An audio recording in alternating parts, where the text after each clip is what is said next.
He just went for my door. As we walk around to the side of the car, he's asking me questions. Do I have any weapons? I told him no. Do I have any money? I said, well, there may be money in the car. So he goes in the car, gets the money, takes me around to the back and puts me in cuffs. I'm like, well, why you put me in cuffs? Just for having money? That's not illegal. Well, I didn't know at the time his partner was in my car looking around. Next thing I know, Gladstone, he was like, oh, look what I got, look what I got. And he pulled out a little teeny bag of marijuana. Now we get to keep your money. Now we get to keep your money. So I was like, well, why? That's not, first of all, that's not mine. I don't know where y'all got that from. Second of all, how can you keep my money? It's against the law. You can't have money and weed at the same time. And they threw me in the paddy wagon, took me to Central Bookings. So I get a call and it's an unfamiliar voice. This is Officer Jenkins and we have your car. If you want your vehicle, you need to come get it. So I was like, well, my kids are here. I have to wait for someone to come and to watch them. Probably an hour and a half had passed and I hear a knock at the door. So I look out my bedroom window. They was like, well, if you want your keys in your car, you got to come downstairs and show us ID. And I was like, well, first of all, who are you? Like, they're in plain black clothes, nothing saying police, FBI, anything. So I went to the front door and I opened the door up. They forced their way in and it's two of them. So the other one is like running up the steps, like charging in there. So we have a device like a panic alarm. So I hit the alarm system, it goes off, it wakes my son up. So he comes downstairs. And they was like, well, we're going to search your house. And I said, well, no, you're not going to do that. You don't have a search warrant. So at this time, regular Baltimore City police officers come there. And they was like, ma'am, are you okay? I said, I'm not okay. These officers or whomever they are do not have permission to be in my home. When I said that, they then pulled the two officers outside on my front porch. They come back into the house. They search the house. They searched my room, then they tore the basement apart. They came upstairs with white trash bag. And they was like, well, we have money and you had guns in your house. There was one shotgun in here, that was my grandfather's old shotgun. Everything else, that's not mine. Well, you're going to jail, you'll have to tell them that. Like, they were just nasty. So they placed me under arrest. For me, the emotional part of it was that they made my kids see it. My girls and my son had to witness their parents or their mother getting into a paddy wagon.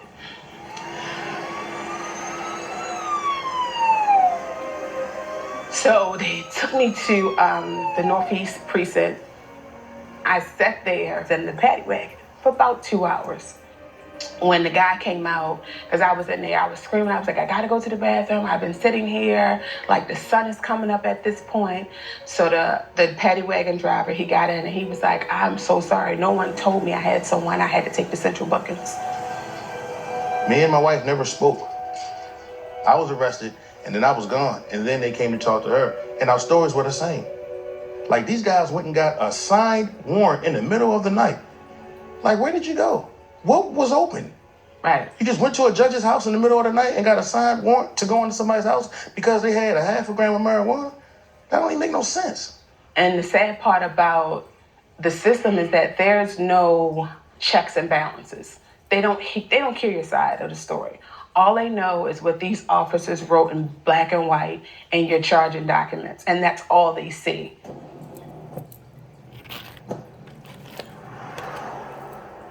It's like, it's humiliating, it's embarrassing, and it's like, it's destroying lives. Like, we literally were unemployed for almost 2 years because you're going back and forth to court. The court cases are being postponed, and every time we went to court, they never showed up.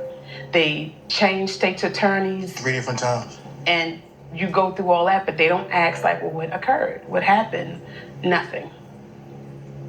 The thing people don't understand is these guys had the power to say whatever they wanted to say, and people are going to believe it. And you have to physically go get a lawyer, go to court, fight for your freedom because of the words of this person.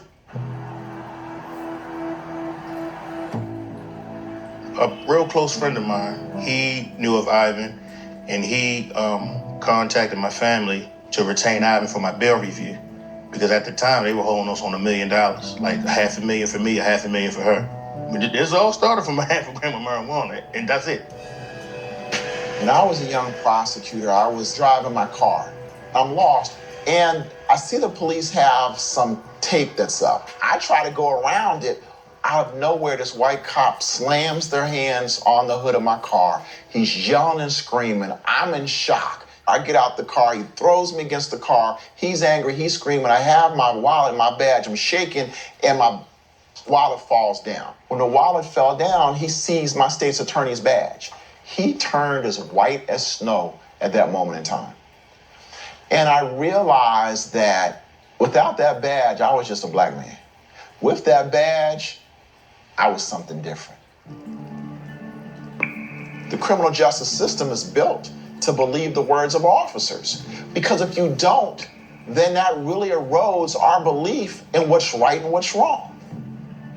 Jamal Walker and Javon Walker, they really kind of were the start to say, okay, these guys aren't really up and up. And the state is really wants to go forward. So I reach out to the alarm company, send a subpoena, and I have the paperwork showing that Ms. Walker pressed the alarm button and the officer showed up. The prosecutor asked the police, were there any other witnesses? They tell her no other witnesses showed up. At that moment in time, I give her the report. It talks about how the officers arrived and closed it out. But with the prosecutor knowing that Jenkins and Gladstone lied to her, she then dismisses the case and throws it out. Sir, I'm Sergeant Wayne Jenkins with the Gun Trace Task Force. The reason you jumped being stopped there is you don't have a seatbelt on. How come you don't have a seatbelt on, sir? After the Wayne Jenkins revelation with Mr. and Mrs. Walker, I started getting a lot more cases involving Wayne Jenkins. Why can't I look and see what's going on in my car? That's what I'm asking. Also realized in Baltimore, there sort of was a culture, so to speak, that the officers would stop you. They may take your money, but they wouldn't arrest you. But Wayne Jenkins, he kind of upped the ante. He was going to plant a gun. He was going to rob you. He was going to go ahead and break in your house, and he was going to arrest you. That was something I had never seen quite before. In 2012 to 2014, Wayne Jenkins, he had his own specialized unit, plainclothes. The key here is the plainclothes division of the Baltimore City Police Department.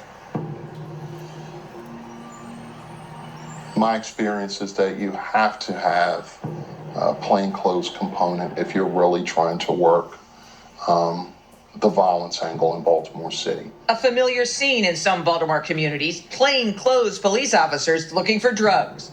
I want you to be able to walk down the street and not be known as a cop and go in a corner store and figure out who's really selling the drugs. Plainclothes officers get sent out on details to areas and they're told stamp out the violence. Just go out there, get aggressive, be tough, hold everybody to the bottom line. You're doing this specialized task force. We're giving you special benefits. You get especially bad policing. I think one flows into another. We in policing assemble these units and these task forces that are pretty much given free rein to go out there and produce results. And when I say results, I'm just talking about numbers. Their mission is to target gun dealers, trace guns used in crimes, and stem the flow of illegal weapons. You know, as long as they're bringing in the numbers, as long as they're seizing the guns, you have folks out there with the autonomy to go about their work pretty much unchecked. While executing a warrant, the Gun Trace Task Force found even more than what they were looking for. But you have to believe in accountability. They've got to do some serious integrity testing. I can understand the temptations of the work that they do, whether it's about money or whether it's about bringing the numbers in to satisfy the powers that be. So now you've got a whole nother set of problems from creating these specialized units that if they don't have the proper oversight of sergeants and lieutenants and managers, things go off the rails.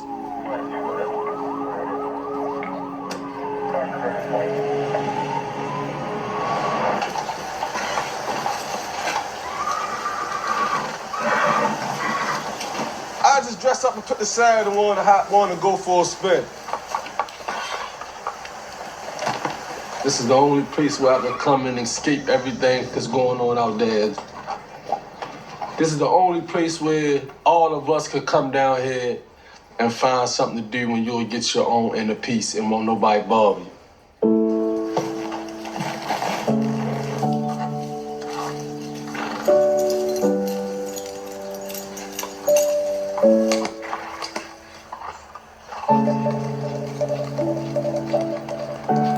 Baltimore is a city of hustlers.